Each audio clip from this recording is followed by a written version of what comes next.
કે લગ્નની પહેલી રાત્રે વરકન્યા એકબીજાને સ્પર્શ પણ ન કરવો. અને જે લોકો વિધિસર અહીંયા પરણેલા છે એમને ખબર છે, હજી તમારે તો એક્સપિરિયન્સમાંથી પસાર થવાનું છે, પણ જે લોકો વિધિસર પરણ્યા છે એને બરાબર ખબર છે કે પહેલી રાત્રે એકચ્યુઅલી કોઈ કશું કંઈ કરવાના મિજાજમાં હોતું જ નથી. એવા થાકેલા બે જણા પીનો કાઢો પહેલાં માથામાંથી, ત્યાંથી ચાલુ થાય કે આ પીન પહેલાં કાઢો. વાળ બધા એટલા કડક થઈ ગયા હોય, સ્પ્રે કરીને પહેલાં તેલ નાખો, વાળ ધુઓ, ઢીલા કપડાં પહેરો, ત્યાંથી શરૂ થાય. Why are we looking at marriages with this first night concept? Hindi સિનેમાએ આપ્યો આપણને આ કોન્સેપ્ટ. આવો કોઈ કોન્સેપ્ટ આપણા દેશની સંસ્કૃતિમાં છે જ. આખો સુહાગ રાતનો જે નોનસેન્સ કોન્સેપ્ટ છે એ હિન્દી સિનેમાએ એ સમયના યુવાન લોકોના ભેજા બહેલાવવા માટે શોધેલો કોન્સેપ્ટ છે.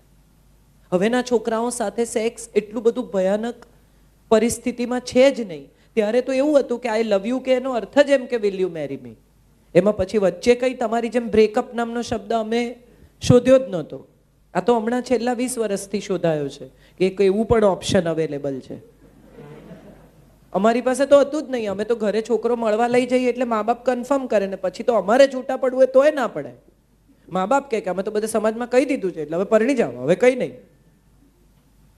અગત્યની વાત એ છે કે શરીર ઇમ્પોર્ટન્ટ છે, પણ શરીર જ ઇમ્પોર્ટન્ટ નથી. શરીર સાથે જોડાયેલી કેટલી બધી અનુભૂતિઓ અદ્ભુત છે. બે લોકો ખાલી અંધારામાં ફિલ્મ જોતી વખતે એકબીજાનો હાથ પકડે ને તો એનો પણ રોમાંચ છે.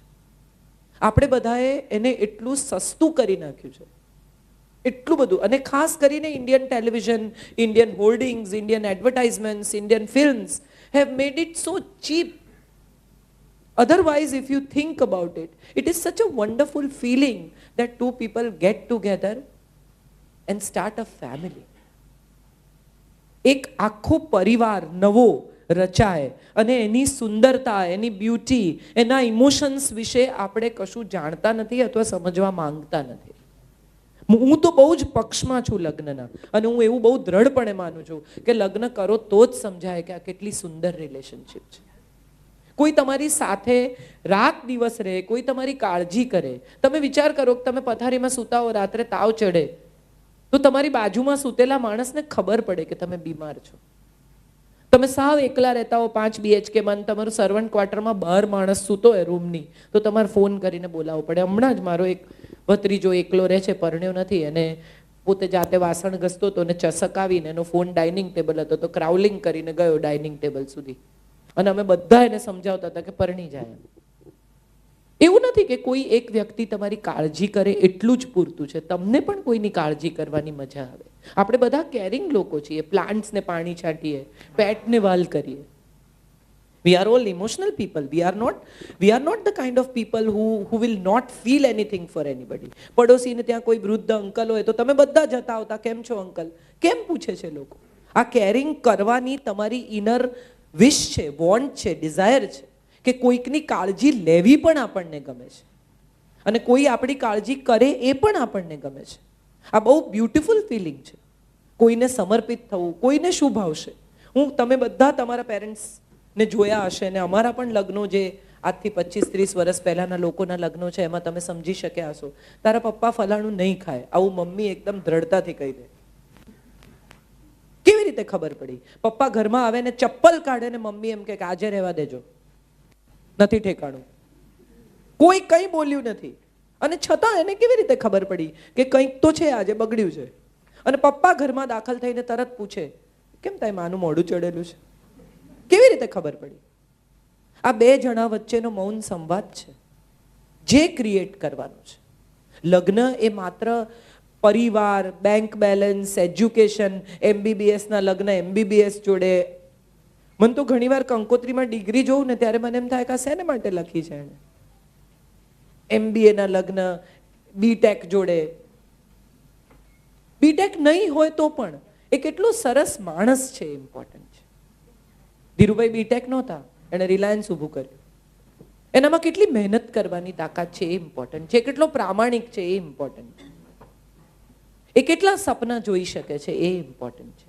અને એ સપના જુએ છે તો એમાં તમને ઇન્ક્લુડ કરે છે કે આ સપના એના એકલાના જ છે, ક્યાંક એના સપનામાં એ તમને પણ સાથે જુએ છે કે મારે તને દુનિયા બતાવવી છે, તારી જોડે મારે એફિલ ટાવર પર ઊભા રહેવું છે, આવું કહે છે કે એમ કહે છે કે આપણે યાર પેરિસ જવું છે.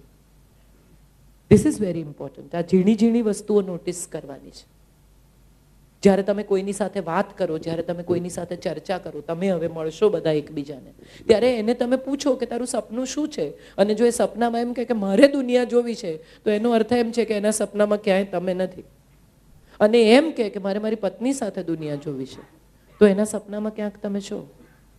કોઈ છોકરી એમ કે મારે મારો ઇન્ડિપેન્ડન્ટ બિઝનેસ કરવો છે, તો એના સપનામાં તમે નથી. પણ એ જો એમ કે મારે મારા હસબન્ડના બિઝનેસમાં એની સાથે રહી અને મારો બિઝનેસ કરવો છે, તો એના સપનામાં તમે છો. બહુ સરસ લગ્નના 7 વચન કેટલા લોકોને ખબર છે, મને નથી ખબર. પણ માતા પિતા જ્યારે તમારા પેરેન્ટ્સ પણ લગ્ન વિશે વિચારે છે ને, ત્યારે એ લોકો ટ્રોઝો કોણ કરશે, લગ્ન ક્યાં કરશે, શું પહેરશે ને, ક્યાં કયો હોલ ને બ્લુસી બુક કરાવી દો કારણ કે પછી મળતો નથી. આવા બધા કરતા મને એવું લાગે છે કે માતા પિતાએ પણ છોકરાઓ સાથે બેસીને થોડીક લગ્ન વિષયક ચર્ચા કરવી જોઈએ. બહાર હવે અમે જોવાનું શરૂ કરવાના છીએ, એ કહેતા પહેલા ઘરમાં થોડીક સાંજ એવી વીતવી જોઈએ કે માતા પિતા પોતાના લગ્નના એક્સપિરિયન્સ શેર કરે. છોકરાઓને પૂછે કે તમારે શું જિંદગીમાં કરવું છે, કેવી છોકરી ગમે, અને કેવી ગમે એ તો બરોબર છે, મને તો અમિતાભ બચ્ચન જોડે પરણવું હોય, પણ એણે પણ મારી જોડે પરણવું પડે. આમાં લગ્ન 2 જણા વચ્ચે થાય છે, એ સૌથી અનફોર્ચ્યુનેટ બાબત છે. એટલે મને તો બધું ગમે, પણ મને જે ગમે છે એ સામેની વ્યક્તિને ગમે છે કે નહીં એ પણ બહુ ઇમ્પોર્ટન્ટ છે. કેટલા બધા લોકોને હું એવા ઓળખું છું કે જે લોકોને ક્લાસિકલ મ્યુઝિક ગમતું હોય, એની પત્ની પરાણે એની સાથે જાય અને પછી સૂઈ જાય સેકન્ડ રોમાં. કેમ? તો કે ના, એકલા નહીં જવા દેવાના. શેને માટે? તમને શોખ નથી, ના જાઓ. બાજુમાં સૂતેલા માણસને જોઈને જેટલું ઇરિટેશન થાય, એ ઇરિટેશનમાંથી જ પછી પાછા આવતા ઝઘડો થાય કે તને ના ગમતું હોય તો શું કામ આવે છે, કે ના તમે જ કીધું તું ચાલ એટલે આવી. અરે કે મેં તો એમ જ કીધું તું. અહીંથી શરૂ થાય આર્ગ્યુમેન્ટ. પત્નીને first day first show Hindi film જોવાનો શોખ છે, પતિ નથી જોતો. મારાથી હિન્દી ફિલ્મ સહન નથી થતી, અને પછી છતાંય એની સાથે જાય અને આખું પિક્ચર કે આ કેટલું ખરાબ છે, આ કેટલું ખરાબ છે એ જોવા માટે સાથે આવ્યા છો. આમ પણ ફિલ્મ તો 2 લોકો એકલા જ જોતા હોય છે ને, એકબીજાને તો જોતા નથી, બધા ત્યાં જ જુએ છે. હા કે ના? તો એનો અર્થ એમ થયો કે તમારી બાજુમાં કોણ છે એ મેટર નથી કરતું, તમને મજા આવે એવા લોકો સાથે જાઓ. અગત્યનું એ નથી કે બંનેના શોખ એક છે કે નહીં, અગત્યનું એ નથી કે બંનેના ટેસ્ટ એક છે કે નહીં, અગત્યનું એ પણ નથી કે બંને જણાને એક જ વસ્તુઓ ગમે છે કે નહીં. અગત્યનું એ છે કે સામેનાને શું ગમે છે એ ઓળખીને તમે એ સામેનાના ગમા સાથે તમારી જાતને એડજસ્ટ કરવા તૈયાર છો કે નહીં. Here your matter comes in. એને ગમે છે તો એ જાય છે. એનો અર્થ એવો નથી કે તમારે ભેગા ઢસડાવવું. કેટલી બધી દીકરીઓ હમણાં મને કહે છે કે અમે બોરીવલ્લી નહીં પરણીએ. સાઉથ બોમ્બેની દીકરીઓ હોય, એની મમ્મીઓ કે એને સમજાવો, બોરીવલ્લીનો એટલો સરસ છોકરો, એ લોકો પાસે બંગલો છે કાંદીવલીમાં, બોરીવલ્લીમાં, પણ એને નથી જવું. ત્યારે એક સવાલ એવો આવે છે કે જગ્યા અહીંથી સાઉથ બોમ્બેમાં રહ્યા પછી કદાચ તમને કાંદીવલી બોરીવલ્લી ન ગમે. I can understand. But at the same time south બોમ્બેનો છોકરો સારો જ હશે અને તમને ગમશે જ. તમને બહાર નહીં ગમે એ મુદ્દો અગત્યનો છે કે તમને ઘરમાં નહીં ગમે એ અગત્યનું છે. વધારે સમય તમે ક્યાં વિતાવવાના છો? તમે જ્યાં જે માણસની સાથે રહેવાના છો એ જ્યાં રહે છે એ તમને મજા આવે એવી જગ્યા છે કે નહીં, which is according to me is very important. એ સારું કમાશે, સારા પૈસા કમાશે તો કદાચ તમે અમદાવાદમાં શિફ્ટ બી થઈ શકો, તમે બરોડા પણ શિફ્ટ થઈ શકો, તમે બીજે ક્યાંય પણ શિફ્ટ થઈ શકો, કદાચ શક્ય છે તમે સાઉથ બોમ્બે પણ શિફ્ટ થઈ શકો. પણ માણસ સાથે જીવવાનું છે, એરિયા સાથે, મકાન સાથે નથી જીવવાનું. આ બહુ મહત્વની વાત છે જે આપણે બધા ક્યાંક કશેક મટીરિયાલિસ્ટિક ફેસિલિટીઝ સાથે જિંદગીને જોડતા થઈ ગયા છે. આપણને બધાને લાગે છે કે ફેસિલિટી નહીં હોય તો નહીં જીવી શકાય. હું એવું સમજી છું કે ગમે તેટલી ફેસિલિટી વચ્ચે પણ જો માણસ નહીં ગમતો હોય તો નહીં જીવી શકાય. સૌથી અગત્યનું એ છે કે 2 લોકો એકબીજા સાથે સુખી હોય. ક્યાં સુખી છે, કેમ સુખી છે એ બહુ મહત્વનું નથી. હમણાં તારાચંદ બડજાત્યાના દીકરાનો ઇન્ટરવ્યુ હતો, સુરત બડજાત્યાનો, મને ખબર નથી કેટલા લોકોએ જોયો. એણે ઇન્ટરવ્યુમાં એને પૂછ્યું કે તું આ બધી ફેમિલી ફિલ્મો બનાવે છે, ફેમિલી રમે છે દરેક પિક્ચરમાં, તો સવાલ એ છે કે તું આ જે ફિલ્મો બનાવે છે એ ફિલ્મો વિશે તારે શું કહેવું છે? તને એવું ખરેખર લાગે છે કે બધા પરિવારો આટલા સુખી હોય છે, બધા પરિવારોમાં આવા જ પ્રકારની હેપી ગો લકી સિચ્યુએશન્સ હોય છે? અને ત્યારે એણે બહુ સરસ જવાબ આપ્યો કે મને ખબર નથી બધા પરિવાર સુખી હોય છે કે નહીં, પણ આ ફિલ્મ બનાવીને હું એવું કહેવા માગું છું કે જો પરિવાર ઈચ્છે ને તો આટલા સુખથી રહી શકે છે. આપણે બધા અજાણતા જ જિંદગીના એવા તબક્કા પર આવી ગયા છીએ કે આપણને લાગે છે કે મિનિમમ આટલી લાઈફની કોસ્ટ છે. ડિઝાઇનર્સ, ડાયમંડ્સ, ડેસ્ટિનેશન્સ, આ બધી મજાની વાત છે. આમાં હું હંમેશા એવું કહું કે તમે સાયકલ ઉપર તડકામાં રડતા રડતા જતા હો તો જિંદગી ઝેર જેવી લાગે, પણ BMW ચાલુ કરીને જગજીત વાગતો હોય, અરિજીત વાગતો હોય અને તમે રડતા હો તો તમને તમારું દુઃખે મોંઘું લાગે. દિલ તૂટે તો એસીમાં બેસીને રડવું, એવું નહીં કંઈ કે તડકામાં રડવું. એવું I don't believe in all those so called simplicities. I love lifestyle, I spend money, I live good. But the question is that is not the only thing that we are looking at. That will not make you happy. That will give you comforts. That will give you a lifestyle. That will give you something to show off. હમણાં જ એક છોકરી, અને હમણાં બહુ સરસ IIM-માં ભણતો એક પ્રોફેસર છે, યંગ ભણાવે છે યંગ છોકરોને, એની વાઈફ અમદાવાદમાં રહે છે. દે હેડ કમ ટુ માય પ્લેસ. બહુ ઇન્ટરેસ્ટિંગ ઝઘડો. બંને જણા સવારે નીકળી જાય. પેલો છોકરો છે એ એનો ભીનો ટોવેલ બેડ પર મૂકીને જાય. બાથરૂમમાંથી નીકળે એટલે છોકરીની સાઈડ આવે, એ સાઈડ ઉપર એ ભીનો ટોવેલ મૂકે ને પછી બંને જણા જતા રહે. પાછા આવે ત્યારે ભીનું ચકરડું આ છોકરીની સાઈડ પર હોય. 1 દિવસ, 2 દિવસ, 3 દિવસ ને પછી ઝઘડો એ સ્થિતિએ પહોંચ્યો કે બે જણાએ સાથે નથી રહેવું એવું નક્કી કરી લીધું.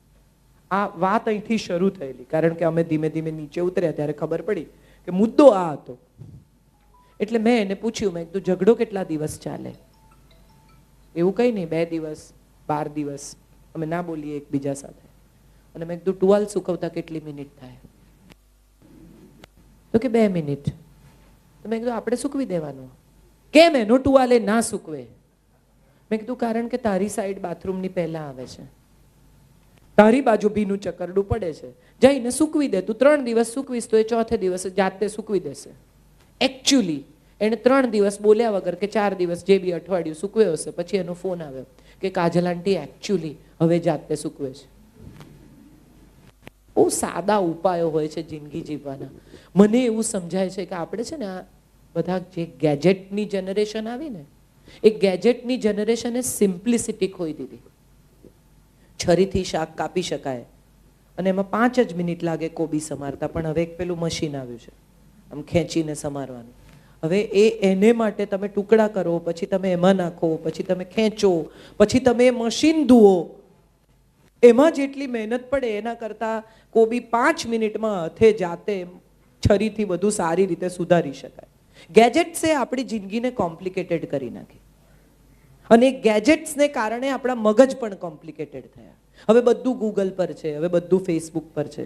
આજના છોકરાઓ બધા એમ કે અમને પ્રાઇવસી જોઈએ, અમને નહીં પૂછવાનું અમે ક્યાં જઈએ છીએ, અમે શું કરીએ છીએ, અમને પ્રાઇવસી જોઈએ. અને પછી સાંજના છેડે તમે એના ફેસબુક ચેક કરો તો ખબર પડે કે એણે શું ખાધું, ક્યાં ગયા, શું પહેર્યું, શું ખરીદ્યું, કોને મળ્યા, બધું ફેસબુક પર છે. પૂછવાનું નહીં, એનું ફેસબુક જોઈ લેવાનું, તમને ખબર પડી જાય કે તમારું છોકરું શું કરે છે. કઈ પ્રાઇવસી?